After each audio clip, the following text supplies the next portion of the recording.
السلام علیکم viewers, welcome back to my channel.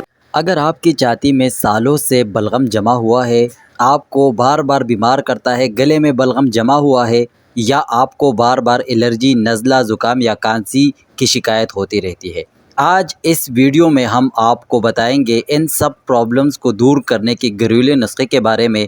اس کو بنانا بالکل آسان ہے، اور جن چیزوں سے یہ نسخہ بنے گا وہ بھی آپ کو آسانی سے مل جائیں گے۔ اس نسخے کو بنانے کے لیے ہمیں جن چیزوں کی ضرورت پڑتی ہے وہ کچھ اس طرح ہے: تیز پتہ 6 عدد، ادرک ایک چھوٹا سا ٹکڑا، لونگ 7 عدد، پانی آدھا لیٹر۔ سب سے پہلے برتن میں آدھا لیٹر پانی لے اور چولہے پر رکھ دیں۔ پانی اچھی طرح سے ابل جائے تو اس میں تیز پتہ اور ادرک چھوٹے چھوٹے ٹکڑوں میں کاٹ کر پانی سے اچھی طرح دھو کر اس میں ڈال دیں، اور تھوڑا سا اور بھی ابال دے۔ جب پانی میں ابال آ جائے تو اس میں لونگ ڈال کر درمیانی آنچ پر رکھ دے۔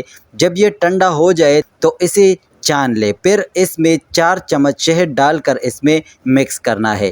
شوگر والے اس میں شہد نہ ڈالیں، آپ نے اسے جلدی استعمال کرنا ہے تو 1 گلاس نیم گرم پانی میں 2 بڑے چمچ ڈال کر اس میں آدھا لیموں کا رس ڈال کر اچھی طرح سے مکس کر کے پی لے۔ اور اگر آپ لیموں کا استعمال نہیں کرنا چاہتے تو آپ اسے لیموں کے بغیر بھی پی سکتے ہیں۔ اس کا استعمال صبح نہار منہ کرنا ہے۔ یہ ہم نے ایک دن کے لیے نہیں بلکہ پورے ہفتے کے لیے بنایا ہے۔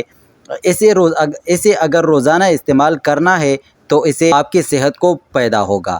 دوستو، اگر آپ کو یہ ویڈیو اچھی لگی ہے، فائدہ مند لگی ہے تو ویڈیو کو کر دو لائک، اور ہمارے چینل کو کر دو سبسکرائب۔ تھینک یو، اللہ حافظ۔